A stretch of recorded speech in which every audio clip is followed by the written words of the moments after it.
Good afternoon, everyone. Thanks for tuning in to Kallipolis Radio. Today, I'll be reading another of Plato's dialogues. This one is titled The Apology of Socrates. Before we begin, I'd like to thank our channel members, Joshua Anolik, Torritz, Catherine McMillan, and Dink Smallwood. If you're interested in becoming a member, you can find more information linked in the description below. Thank you for listening. How you, O Athenians, have been affected by my accusers I cannot tell, but I know that they almost made me forget who I was. So persuasively did they speak, and yet they have hardly uttered a word of truth. But of the many falsehoods told by them, there was one which quite amazed me. I mean when they said that you should be upon your guard and not allow yourselves to be deceived by the force of my eloquence. To say this, when they were certain to be detected as soon as I opened my lips and proved myself to be anything but a great speaker, did indeed appear to me most shameless, unless by the force of eloquence they mean the force of truth. For, if such is their meaning, I admit that I am eloquent, but in how different a way from theirs? Well, as I was saying, they have scarcely spoken the truth at all. But from me you shall hear the whole truth, not, however, delivered after their manner in a set oration, duly ornamented with words and phrases. No, by heaven. But I shall use the words and arguments which occur to me at the moment, for I am confident in the justice of my cause, or I am certain that I am right in taking this course. At my time of life I ought not to be appearing before you, O men of Athens, in the character of a juvenile orator. Let no one expect it of me. And I must beg of you to grant me a favor. If I defend myself in my accustomed manner, and you hear me using the words which I have been in the habit of using in the agora, at the tables of the money-changers, or anywhere else, I would ask you not to be surprised, and not to interrupt me on this account.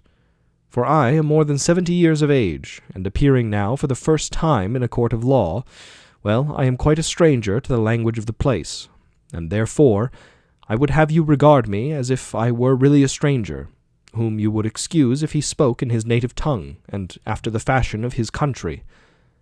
Am I making an unfair request of you? Never mind the manner, which may or may not be good, but think only of the truth of my words, and give heed to that. Let the speaker speak truly, and the judge decide justly. And first, I will have to reply to the older charges and to my first accusers, and then I will go on to the later ones. For of old I have had many accusers, who have accused me falsely to you during many years, and I am more afraid of them than of Anytus and his associates, who are dangerous too in their own way, but far more dangerous are the others, who began when you were children, and took possession of your minds with their falsehoods, telling of one Socrates, a wise man, who speculated about the heaven above, and searched into the earth beneath, and made the worse appear the better cause.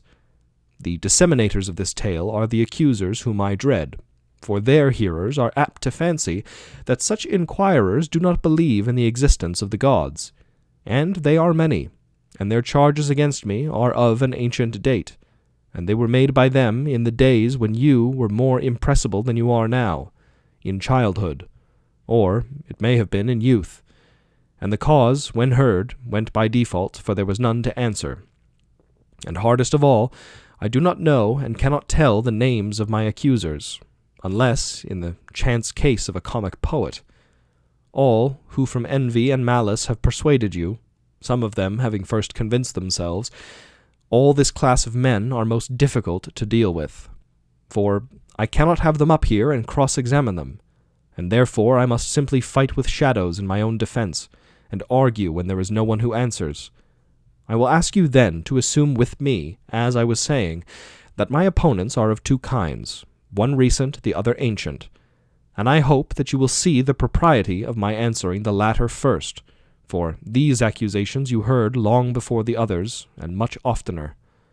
Well then, I must make my defense, and endeavor to clear away in a short time a slander which has lasted a long time. May I succeed, if to succeed be for my good and yours, or likely to avail me in my cause. The task is not an easy one. I quite understand the nature of it, and so, leaving the event with God, in obedience to the law, I will now make my defense. I will begin at the beginning, and ask what is the accusation which has given rise to the slander of me, and in fact has encouraged Meletus to proof this charge against me. Well, what do the slanderers say? They shall be my prosecutors, and I will sum up their words in an affidavit. Socrates is an evildoer and a curious person, who searches into things under the earth and in heaven, and he makes the worse appear the better cause, and he teaches the aforesaid doctrines to others. Such is the nature of the accusation. It is just what you have yourselves seen in the comedy of Aristophanes, who has introduced a man whom he calls Socrates, going about and saying that he walks in the air, and talking a deal of nonsense concerning matters of which I do not pretend to know either much or little, not that I mean to speak disparagingly of anyone who is a student of natural philosophy. I should be very sorry if Meletus could bring so grave a charge against me. But the simple truth is, O Athenians, that I have nothing to do with physical speculations.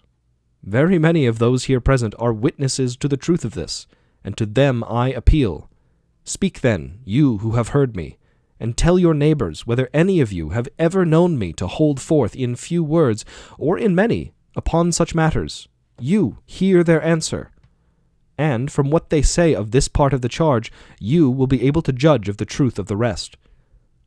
As little foundation is there for the report that I am a teacher and take money, this accusation has no more truth in it than the other. Although, if a man were really able to instruct mankind, to receive money for giving instruction would, in my opinion, be an honor to him. There is Gorgias of Leontium, and Prodicus of Chios, and Hippias of Elis, who go the round of the cities, and are able to persuade the young men to leave their own citizens, by whom they might be taught for nothing, and come to them whom they not only pay, but are thankful if they may be allowed to pay them. There is at this time a Parian philosopher residing in Athens, of whom I have heard, and I came to hear of him in this way. I came across a man who has spent a world of money on the sophists, Callias, the son of Hipponicus, and knowing that he had sons, I asked him, Callias, I said, if your 2 sons were foals or calves, there would be no difficulty in finding someone to put over them. We should hire a trainer of horses, or a farmer probably, who would improve and perfect them in their own proper virtue and excellence. But, as they are human beings, whom are you thinking of placing over them? Is there anyone who understands human and political virtue? You must have thought about the matter, for you do have sons. Is there anyone? There is, he says. Who is he? Said I, and of what country, and what does he charge? Evenus the Parian, he replied. He is the man, and his charge is 5 minae. Happy is Evenus, I said to myself, if he really has this wisdom, and teaches at such a moderate charge. Had I the same, I should have been very proud and conceited. But the truth is that I have no knowledge of this kind. I dare say, Athenians, that some one among you will reply, Yes, Socrates, but what is the origin of these accusations which are brought against you? There must have been something strange which you have been doing. All these rumors and this talk about you would never have arisen if you had been like other men. Tell us, then, what is the cause of them? For we should be sorry to judge hastily of you. Now, I regard this as a fair challenge, and I will endeavor to explain to you the reason why I am called wise and have such an evil fame. Please to attend, then. And although some of you may think that I am joking, I declare that I will tell you the entire truth. Men of Athens, this reputation of mine has come of a certain sort of wisdom which I possess. If you ask me what kind of wisdom, I reply, wisdom such as may perhaps be attained by man, for to that extent I am inclined to believe that I am wise, whereas the persons of whom I was speaking have a superhuman wisdom which I may fail to describe because I have not it myself. And he who says that I have speaks falsely, and is taking away my character. And here, O men of Athens, I must beg you not to interrupt me, even if I seem to say something extravagant. For the word which I will speak is not mine. I will refer you to a witness who is worthy of credit. That witness shall be the god of Delphi. He will tell you about my wisdom, if I have any, and of what sort it is. You must have known Chaerephon. He was an early friend of mine, and also a friend of yours, for he shared in the recent exile of the people, and returned with you. Well, Chaerephon, as you know, was very impetuous in all his doings, and he went to Delphi and boldly asked the oracle to tell him whether, as I was saying, I must beg you not to interrupt, he asked the oracle to tell him whether anyone was wiser than I, and the Pythian prophetess answered that there was no man wiser. Chaerephon is dead himself, but his brother, who is in court, will confirm the truth of what I am saying. Now, why do I mention this? Because I am going to explain to you why I have such an evil name. When I heard the answer, I said to myself, what can the god mean, and what is the interpretation of his riddle? For I know that I have no wisdom, small or great. What then can he mean when he says that I am the wisest of men? And yet he is a god, and cannot lie. That would be against his nature. After long consideration, I thought of a method of trying the question. I reflected that if I could only find a man wiser than myself, that I might go to the god with a refutation in my hand. I should say to him, here is a man who is wiser than I am, but you said that I was the wisest. Accordingly, I went to one who had the reputation of wisdom, and I observed him. His name I need not mention. He was a politician whom I selected for examination, and, well, the result was as follows. When I began to talk with him, I could not help thinking that he was not really wise, although he was thought wise by many, and still he was thought wiser by himself. And thereupon I tried to explain to him that he thought himself wise, but was not really wise, and the consequence was that he hated me, and his enmity was shared by several who were present and heard me. So I left him, saying to myself as I went away, well, although I do not suppose that either of us knows anything really beautiful and good, I am better off than he is, for he knows nothing, and thinks that he knows. I neither know nor think that I know. In this latter particular, then, I seem to have slightly the advantage of him. Then I went to another who had still higher pretensions to wisdom, and my conclusion was exactly the same. Whereupon I made another enemy of him, and, well, of many others besides him. Then I went to one man after another, being not unconscious of the enmity which I provoked, and I lamented and feared this, but necessity was laid upon me. The word of God, I thought, ought to be considered first. And I said to myself, go I must to all who appear to know, and find out the meaning of the oracle. And I swear to you, Athenians, by the dog I swear, for I must tell you the truth, the result of my mission was just this. I found that the men most in repute were all but the most foolish, and that others less esteemed were really wiser and better. I will tell you the tale of my wanderings and of the Herculean labors, as I may call them, which I endured, only to find at last the oracle irrefutable. After the politicians, I went to the poets, tragic, dithyrambic, all sorts, and there I said to myself, you will be instantly detected. Now you will find out that you are more ignorant than they are. Accordingly, I took some of them to the most elaborate passages in their own writing, and I asked them what was the meaning of them, thinking that they would teach me something.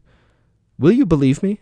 I am almost ashamed to confess the truth, but I must say that there is hardly a person present who would not have talked better about their poetry than they did themselves. Then I knew that not by wisdom do poets write poetry, but rather by a sort of genius and inspiration.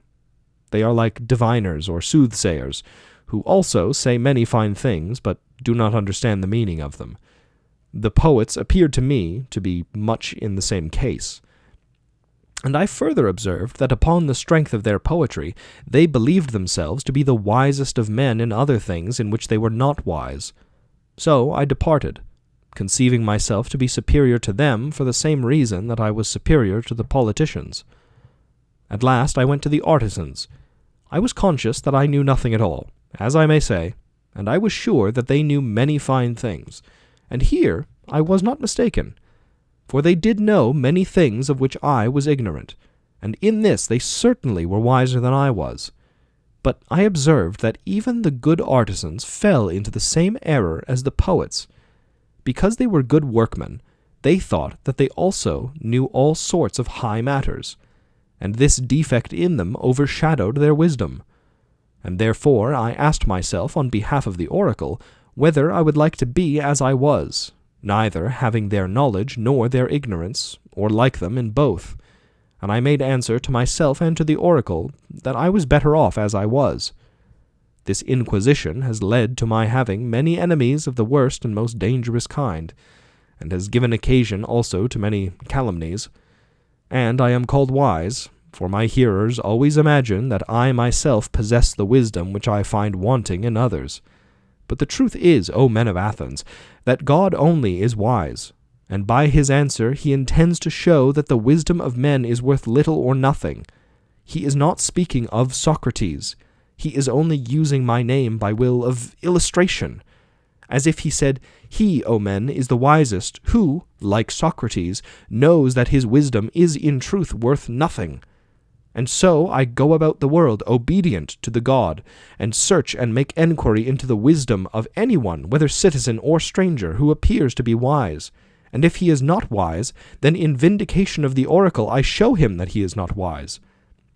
And my occupation quite absorbs me, and I have no time to give either to any public matter of interest or to any concern of my own, but I am in utter poverty by reason of my devotion to the god. This is another thing. Young men of the richer classes, who have not much to do, come about me of their own accord. They like to hear the pretenders examined, and they often imitate me, and proceed to examine others. There are plenty of persons, as they quickly discover, who think that they know something, but really know little or nothing. And then those who are examined by them, instead of being angry with themselves, are angry with me. This confounded Socrates. They say, This villainous misleader of youth. And then if somebody asks them, Why, what evil does he practice or teach? They do not know and cannot tell. But in order that they may not appear to be at a loss, they repeat the ready-made charges which are used against all philosophers about teaching things up in the clouds and under the earth, and having no gods, and making the worse appear the better cause. For they do not like to confess that their pretense of knowledge has been detected, which is the truth. And, as they are numerous and ambitious and energetic, and are drawn up in battle array and have persuasive tongues, they have filled your ears with their loud and inveterate calumnies. And this is the reason why my 3 accusers, Meletus and Anytus and Lycon, have set upon me, Meletus, who has a quarrel with me on behalf of the poets, Anytus on behalf of the craftsmen and the politicians, Lycon on behalf of the rhetoricians, and, as I said at the beginning, I cannot expect to get rid of such a mass of calumny all in a moment. And this, O men of Athens, is the truth and the whole truth. I have concealed nothing, I have dissembled nothing, and yet I know that my plainness of speech makes them hate me. And what is there a hatred but a proof that I am speaking the truth? Hence has arisen the prejudice against me, and this is the reason of it, as you will find out either in this or in any future enquiry. I have said enough in my defense against the first class of my accusers. I turn to the second class. They are headed by Meletus, that good man and true lover of his country, as he calls himself. Against these, too, I must try to make a defense. Let their affidavit be read. It contains something of this kind. It says that Socrates is a doer of evil who corrupts the youth, and who does not believe in the gods of the state, but has other new divinities of his own. Such is the charge, and now let us examine the particular counts. He says that I am a doer of evil, and corrupt the youth.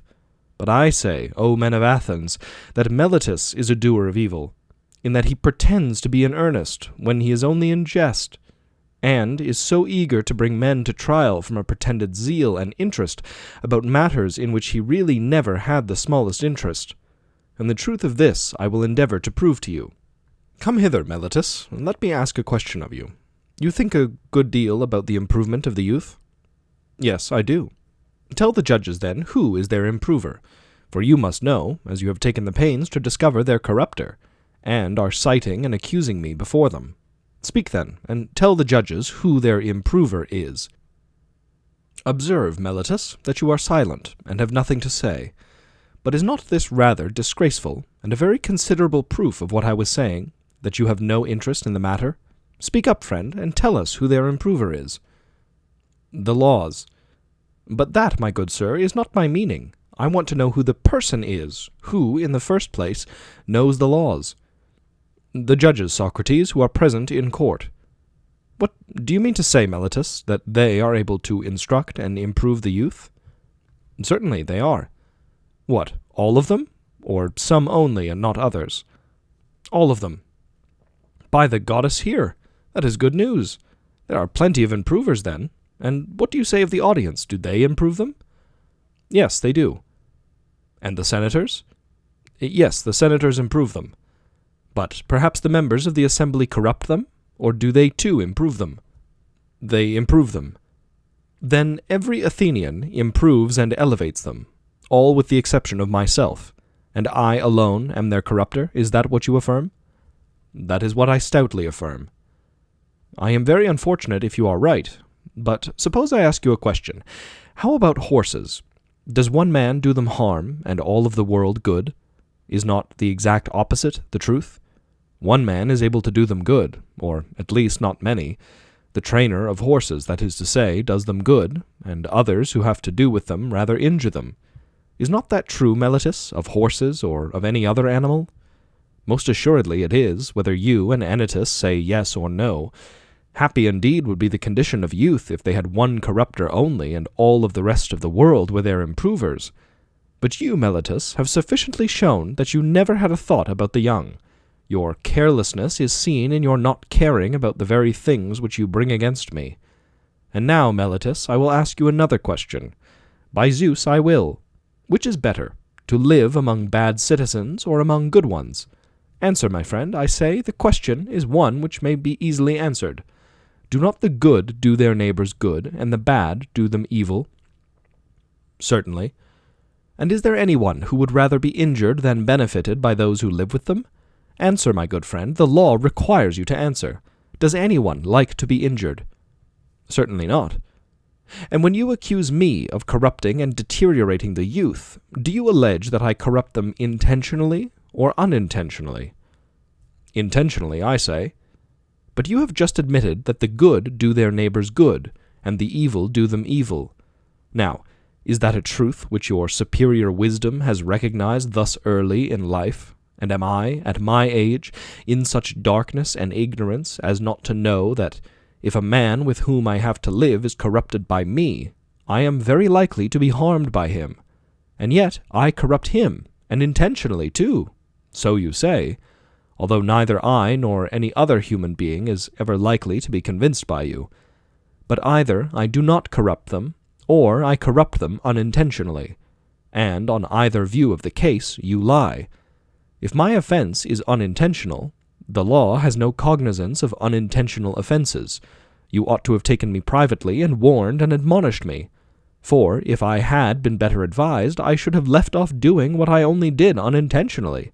No doubt I should, but you would have nothing to say to me and refuse to teach me.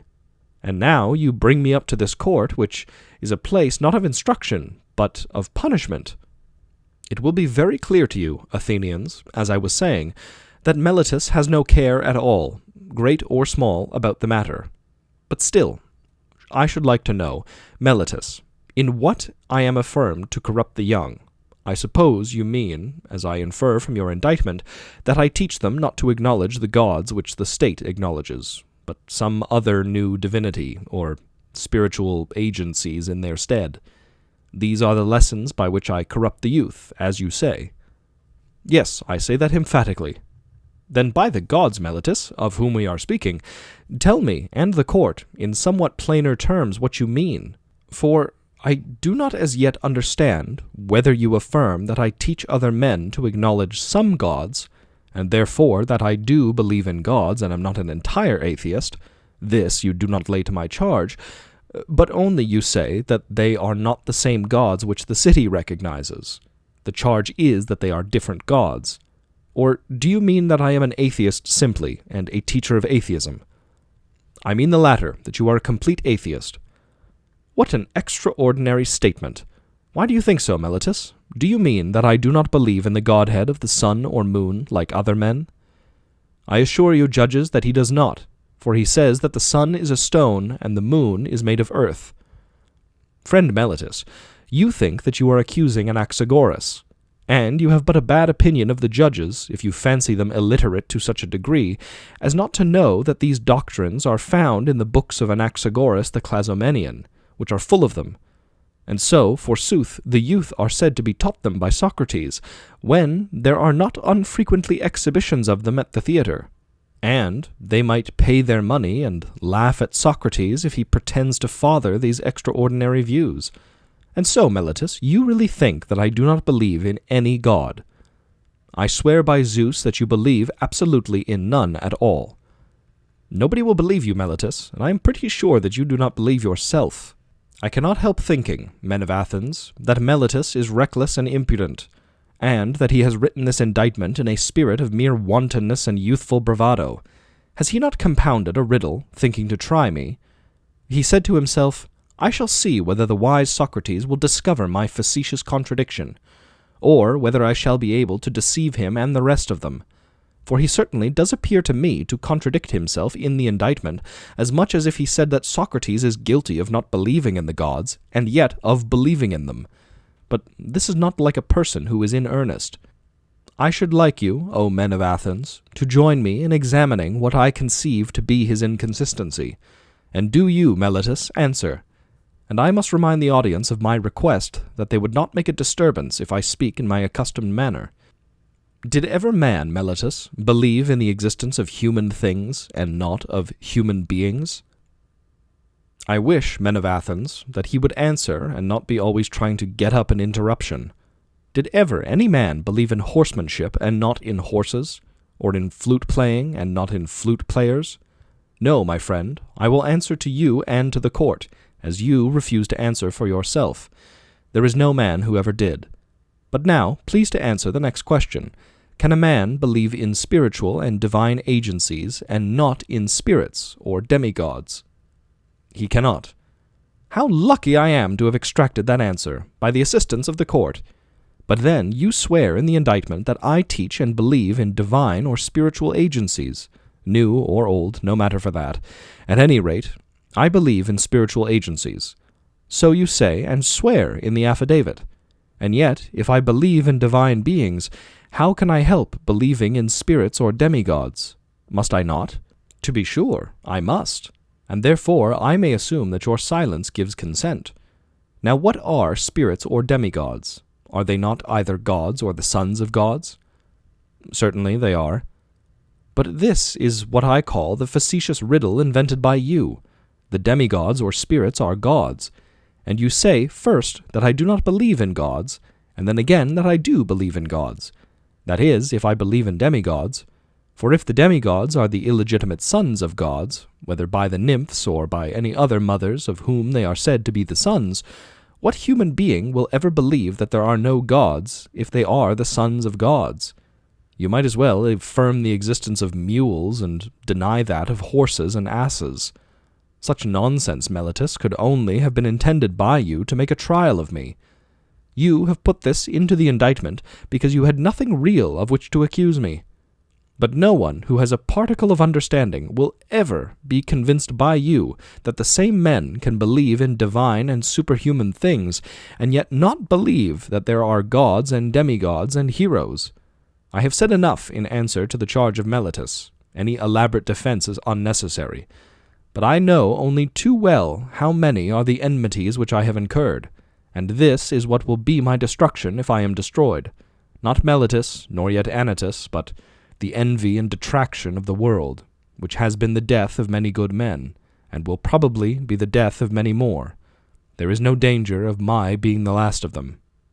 Someone will say, And are you not ashamed, Socrates, of a course of life which is likely to bring you to an untimely end? To him I may fairly answer, There you are mistaken. A man who is good for anything ought not to calculate the chance of living or dying. He ought only to consider whether in doing anything he is doing right or wrong, acting the part of a good man or of a bad. Whereas, upon your view, the heroes who fell at Troy were not good for much, and the son of Thetis above all, who altogether despised danger in comparison with disgrace. And when he was so eager to slay Hector, his goddess mother said to him that if he avenged his companion Patroclus and slew Hector, he would die himself. Fate, she said, in these or the like words, waits for you next after Hector. He, receiving this warning, utterly despised danger and death, and instead of fearing them, feared rather to live in dishonor, and not to avenge his friend. Let me die forthwith, he replies, and be avenged of my enemy, rather than abide here by the beaked ships, a laughing-stock and a burden of the earth. Had Achilles any thought of death and danger? For wherever a man's place is, whether the place which he has chosen, or that in which he has been placed by a commander, there he ought to remain in the hour of danger. He should not think of death, or of anything but of disgrace. And this, O men of Athens, is a true saying. Strange indeed would be my conduct, O men of Athens, if I, who, when I was ordered by the generals whom you chose to command me at Potidaea and Amphipolis and Delium, remained where they placed me, like any other man, facing death. If now, when, as I conceive and imagine, God orders me to fulfill the philosopher's mission of searching into myself and other men, I were to desert my post through fear of death, or any other fear, that would indeed be strange, and I might justly be arraigned in court for denying the existence of the gods, if I disobeyed the oracle because I was afraid of death, fancying that I was wise when I was not wise. For the fear of death is indeed the pretense of wisdom, and not real wisdom, being a pretense of knowing the unknown, and no one knows whether death, which men in their fear apprehend to be the greatest evil, may not be the greatest good. Is not this ignorance of a disgraceful sort, the ignorance which is the conceit that a man knows what he does not know? And in this respect only I believe myself to differ from men in general, and may perhaps claim to be wiser than they are. That whereas I know but little of the world below, I do not suppose that I know, but I do know that injustice and disobedience to a better, whether God or man, is evil and dishonorable, and I will never fear or avoid a possible good rather than a certain evil. And therefore, if you let me go now, and are not convinced by Anytus, who said that since I have been prosecuted I must be put to death, or, if not, that I ought never to have been prosecuted at all, and that if I escape now, your sons will all be utterly ruined by listening to my words. If you say to me, Socrates, this time we will not mind Anytus, and you shall be let off, but upon one condition, that you are not to inquire and speculate in this way any more, and that if you are caught doing so again, you shall die. If this was the condition on which you let me go, I should reply, Men of Athens, I honor and love you, but I shall obey God rather than you. And while I have life and strength, I shall never cease from the practice and teaching of philosophy, exhorting anyone whom I meet, and saying to him after my manner, You, my friend, a citizen of the great and mighty and wise city of Athens, are you not ashamed of heaping up the greatest amount of money and honor and reputation, and caring so little about wisdom and truth, and the greatest improvement of the soul, which you never regard or heed at all? And if the person with whom I am arguing says, Yes, but I do care, then I do not leave him or let him go at once, but I proceed to interrogate and examine and cross-examine him. And if I think that he has no virtue in him, but only says that he has, I reproach him with undervaluing the greater and overvaluing the less.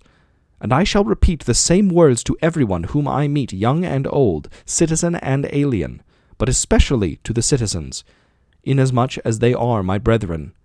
For know that this is the command of God, and I believe that no greater good has ever happened in the state than my service to the God. For I do nothing but go about persuading you all, old and young alike, not to take thought for your persons or your properties, but first and chiefly to care about the greatest improvement of the soul. I tell you that virtue is not given by money, but that from virtue comes money and every other good of man, public as well as private. This is my teaching. And if this is the doctrine which corrupts the youth, I am a mischievous person. But if anyone says that this is not my teaching, he is speaking an untruth. Wherefore, O men of Athens, I say to you, do as Anytus bids or not as Anytus bids, and either acquit me or not, but whichever you do, understand that I shall never alter my ways, not even if I have to die many times. Men of Athens, do not interrupt, but hear me. There was an understanding between us that you should hear me to the end. I have something more to say, at which you may be inclined to cry out, but I believe that to hear me will be good for you, and therefore I beg you that you will not cry out. I would have you know that if you kill such a one as I am, you will injure yourselves more than you will injure me. Nothing will injure me, not Meletus, nor yet Anytus. They cannot, for a bad man is not permitted to injure a better than himself. I do not deny that Anytus may, perhaps, kill me, or drive me into exile, or deprive me of civil rights. And he may imagine, and others may imagine, that he is inflicting a great injury upon me. But there I do not agree, for the evil of doing as he is doing, the evil of unjustly taking away the life of another, is greater by far. And now, Athenians, I am not going to argue for my own sake, as you may think, but for yours, that you may not sin against the god by condemning me, who am his gift to you.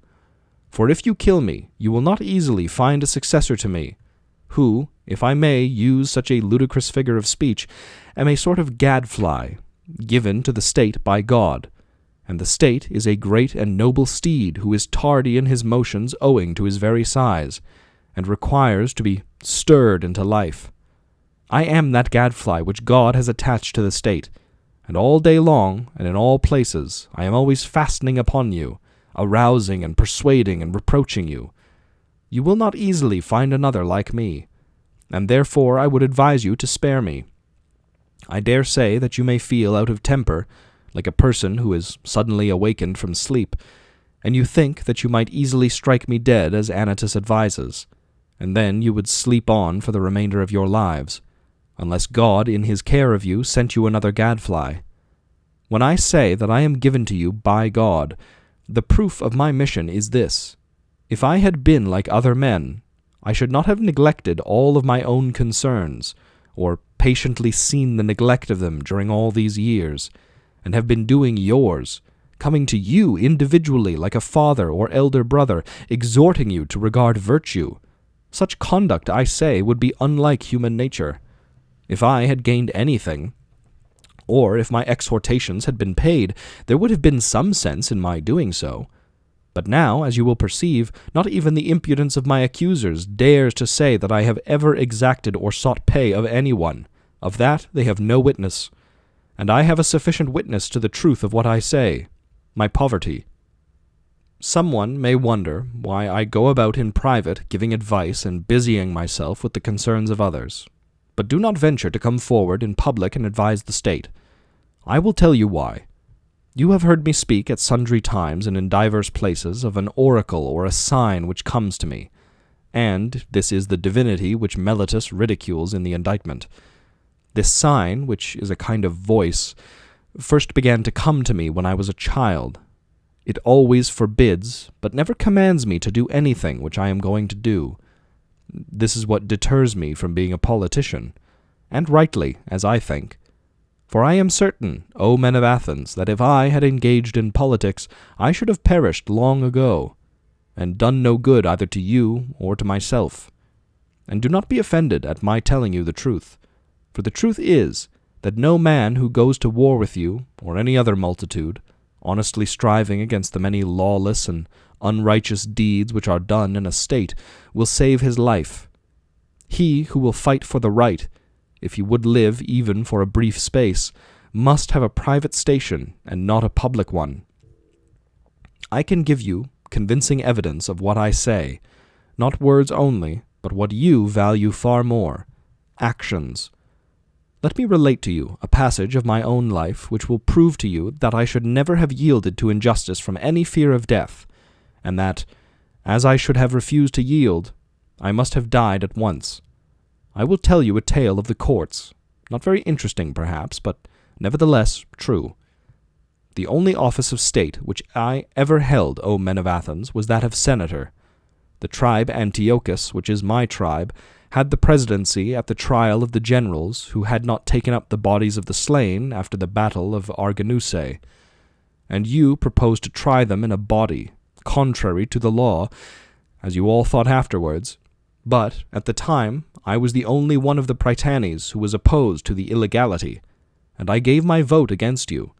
And when the orators threatened to impeach and arrest me, and you called and shouted, I made up my mind that I would run the risk, having law and justice with me, rather than take part in your injustice because I feared imprisonment and death. This happened in the days of the democracy.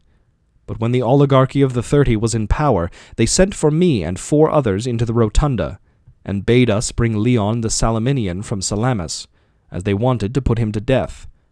This was a specimen of the sort of commands which they were always giving, with the view of implicating as many as possible in their crimes. And then I showed, not in word only, but in deed, that, if I may be allowed to use such an expression, I cared not a straw for death, and that my great and only care was lest I should do an unrighteous or unholy thing. For the strong arm of that oppressive power did not frighten me into doing wrong. And when we came out of the rotunda, the other 4 went to Salamis and fetched Leon, but I went quietly home, for which I might have lost my life, had not the power of the 30 shortly afterwards come to an end, and many will witness to my words.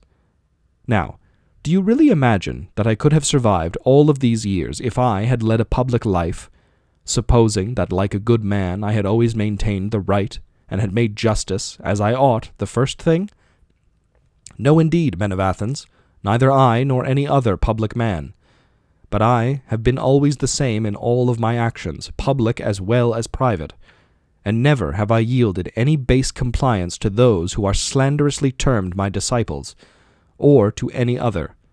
Not that I have any regular disciples, but if anyone likes to come and hear me while I am pursuing my mission, whether he be young or old, he is not excluded. Nor do I converse only with those who pay, but anyone, whether he be rich or poor, may ask and answer me and listen to my words. And whether he turns out to be a bad man or a good one, neither result can be justly imputed to me. For I never taught or professed to teach him anything. And if anyone says that he has ever learned or heard anything from me in private, which all the world has not heard, let me tell you that he is lying. But I shall be asked, why do people delight in continually conversing with you? I have told you already, Athenians, the whole truth about this matter. They like to hear the cross-examination of the pretenders to wisdom. There is amusement in it. Now, this duty of cross-examining other men has been imposed upon me by God, and has been signified to me by oracles, visions, and in every way in which the will of divine power was ever intimated to anyone. This is true, O Athenians, or, if not true, would be soon refuted. If I am, or have been, corrupting the youth, those of them who are now grown up, and have become sensible that I gave them bad advice in the days of their youth, should come forward as accusers, and take their revenge.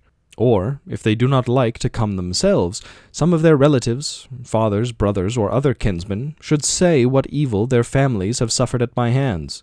Now is their time. Many of them I see in the court.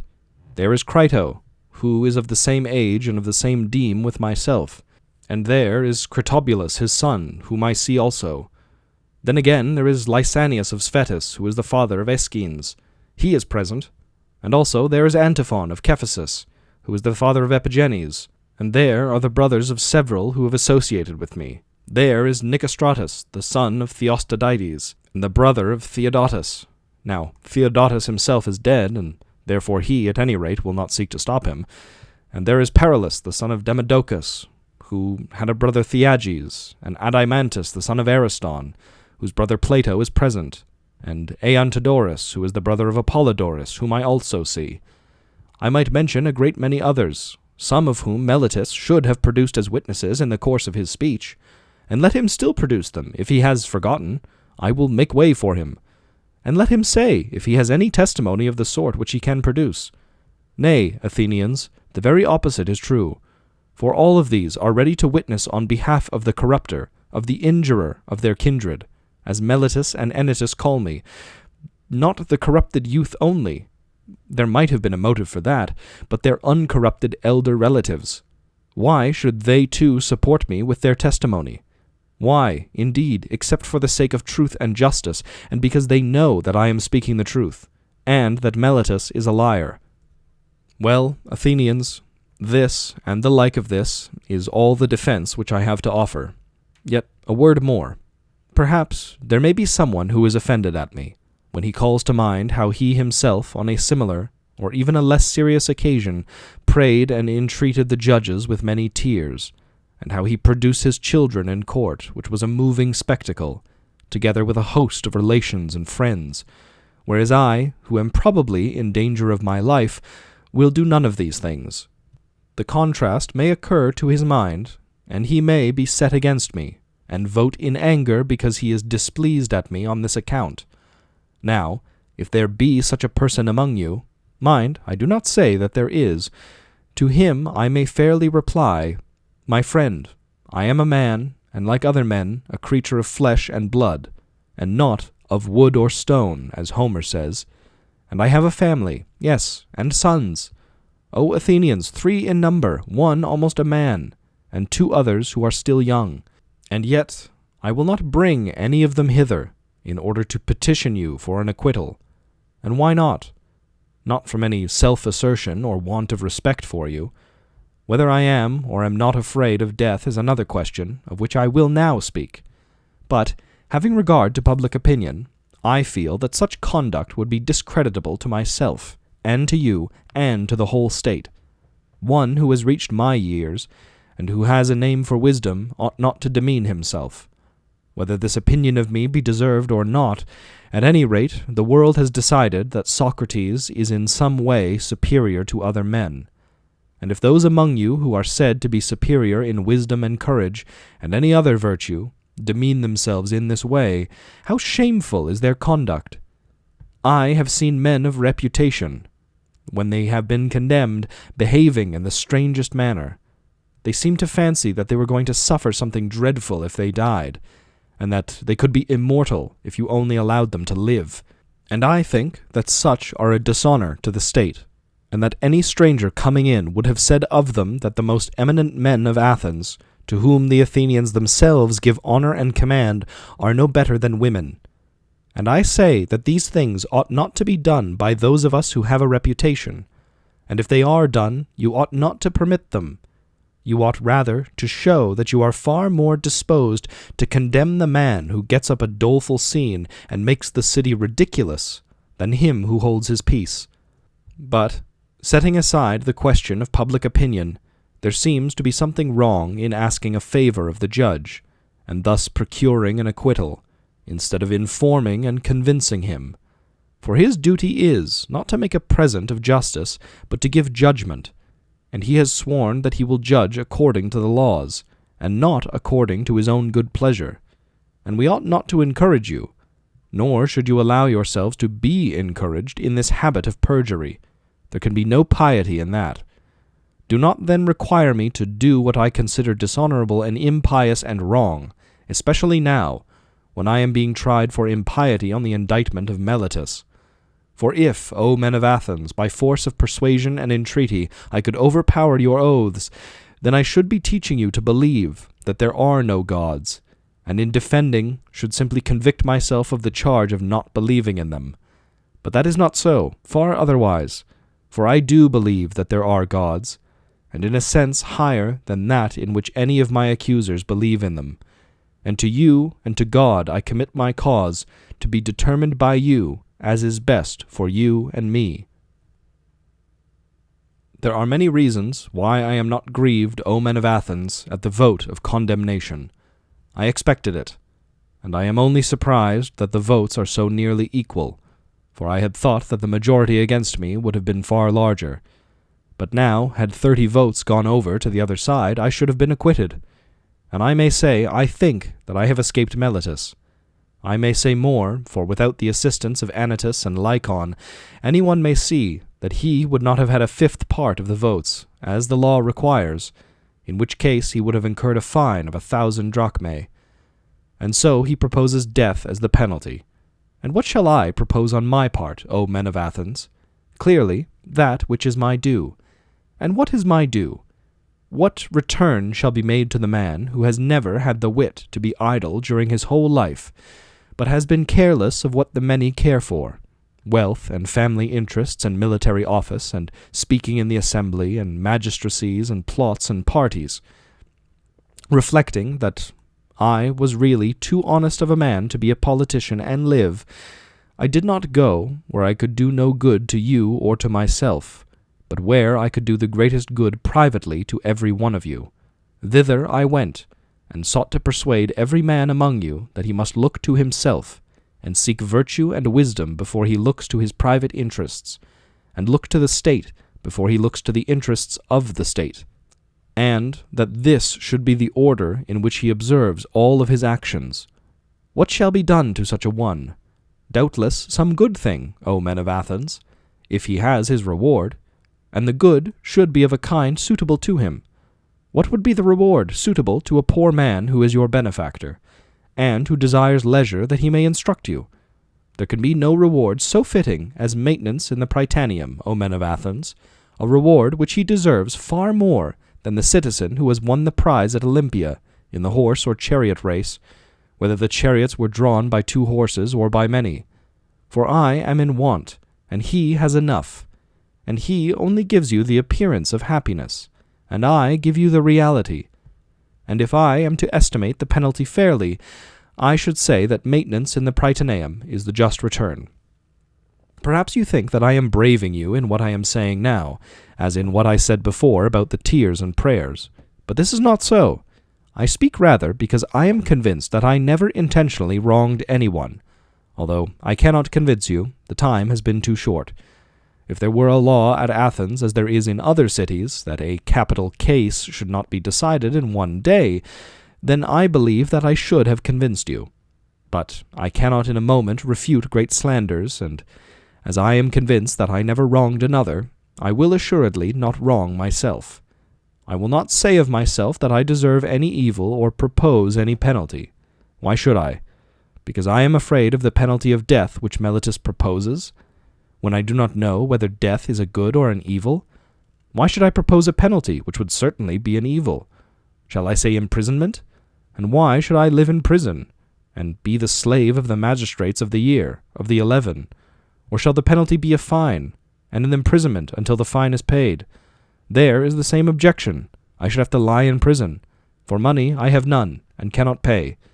And if I say exile, and this may possibly be the penalty which you will affix, I must indeed be blinded by the love of life. If I am so irrational as to expect that when you, who are my own citizens, cannot endure my discourses and words, and have found them so grievous and odious that you will have no more of them, others are likely to endure me. No, indeed, men of Athens, that's not very likely. And what a life should I lead at my age, wandering from city to city, ever changing my place of exile, and always being driven out? For I am quite sure that wherever I go, there, as here, the young men will flock to me, and if I drive them away, their elders will drive me out at their request, and if I let them come, their fathers and friends will drive me out for their sakes. Someone will say, "Yes, Socrates, but cannot you hold your tongue, and then you may go into a foreign city, and no one will interfere with you?" Now, I have great difficulty in making you understand my answer to this. For if I tell you that to do as you say would be a disobedience to God, and therefore that I cannot hold my tongue, you will not believe that I am serious. And if I say again that daily to discourse about virtue, and of those other things about which you hear me examining myself and others, is the greatest good of man, and that the unexamined life is not worth living, you are still less likely to believe me. Yet I say what is true, although a thing of which it is hard for me to persuade you. Also, I have never been accustomed to think that I deserve to suffer any harm. Had I money, I might have estimated the offense at what I was able to pay, and not have been much the worse. But I have none, and therefore I must ask you to proportion the fine to my means. Well, perhaps I could afford a mina. Therefore I propose that penalty. Plato, Crito, Critobulus, and Apollodorus, my friends here, bid me to say 30 minae, and they will be the sureties. Let 30 minae be the penalty, for which sum they will be ample security to you. Not much time will be gained, O Athenians, in return for the evil name which you will get from the detractors of the city, who will say that you killed Socrates, a wise man. For they will call me wise, even although I am not wise, when they want to reproach you. If you had waited a little while, your desire would have been fulfilled in the course of nature. For I am far advanced in years, as you may perceive, and not far from death. I am speaking now, not to all of you, but only to those who have condemned me to death. And I have another thing to say to them. You think that I was convicted because I had no words of the sort which would have procured my acquittal. I mean, if I had thought fit to leave nothing undone or unsaid. Not so. The deficiency which led to my conviction was not of words, certainly not.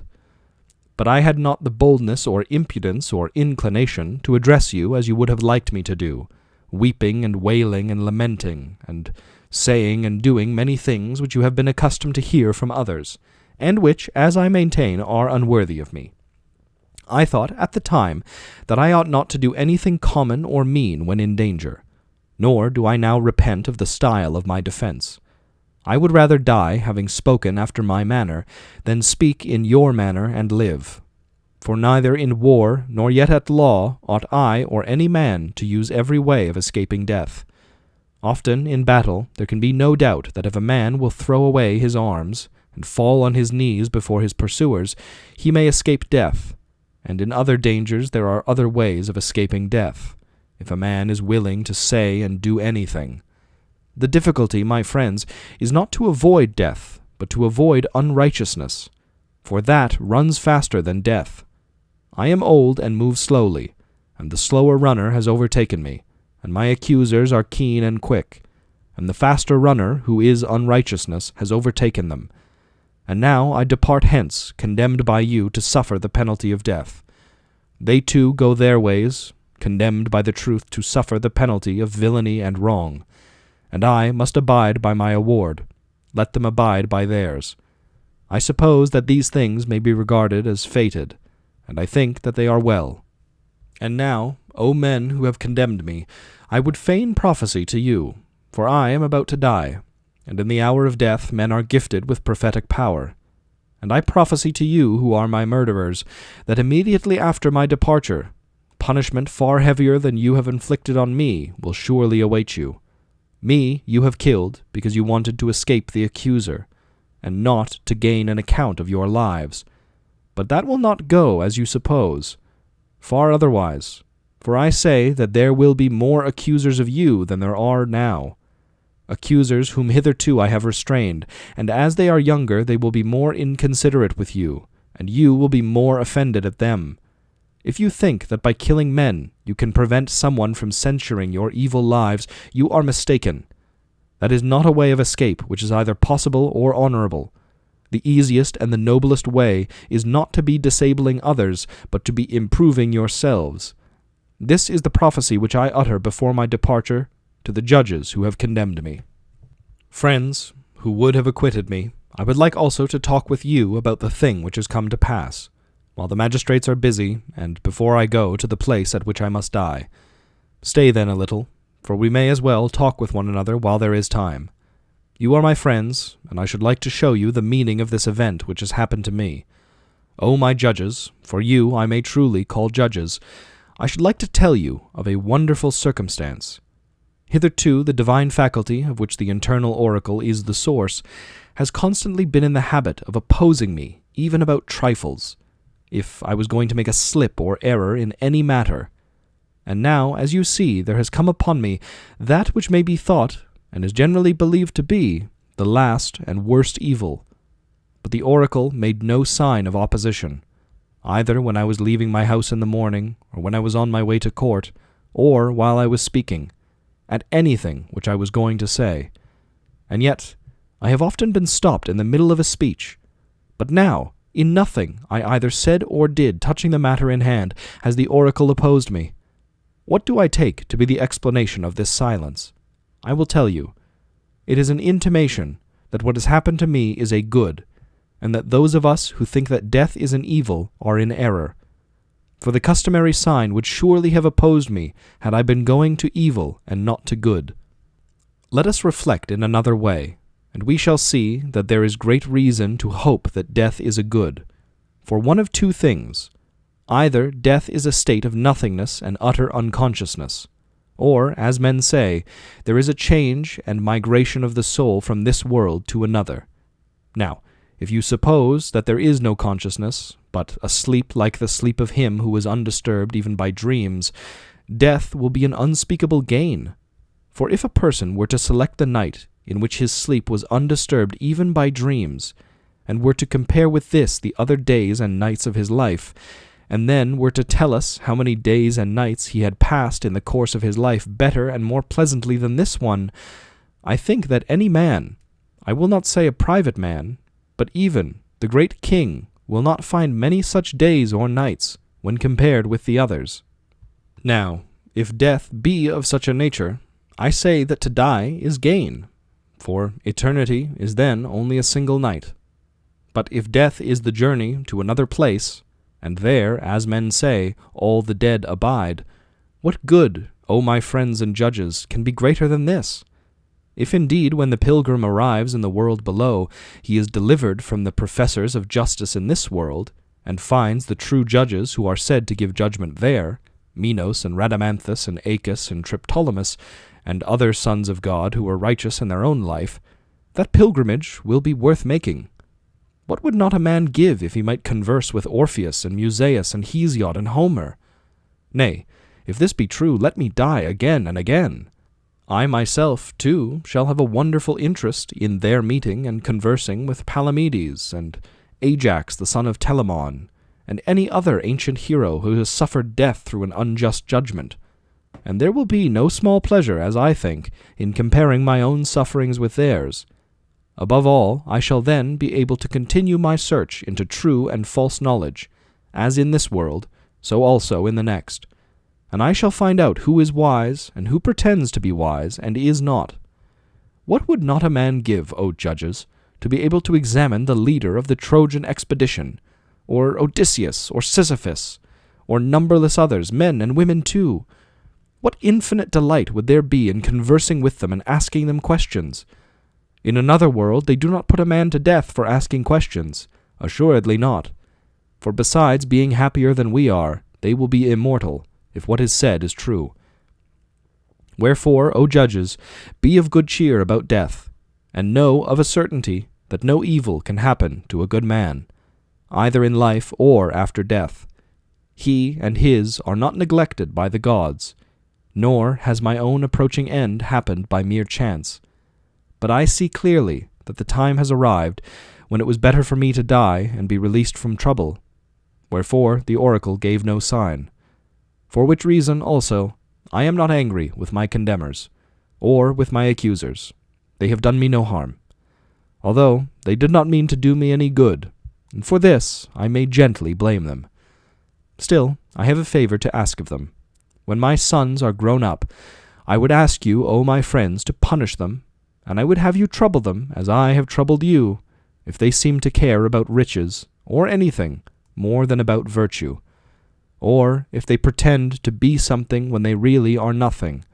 Then reprove them, as I have reproved you, for not caring about that for which they ought to care, and thinking that they are something when they are really nothing.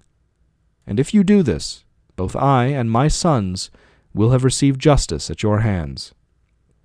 The hour of departure has arrived, and we go our separate ways. I to die, and you to live. Which one of these is better, God only knows.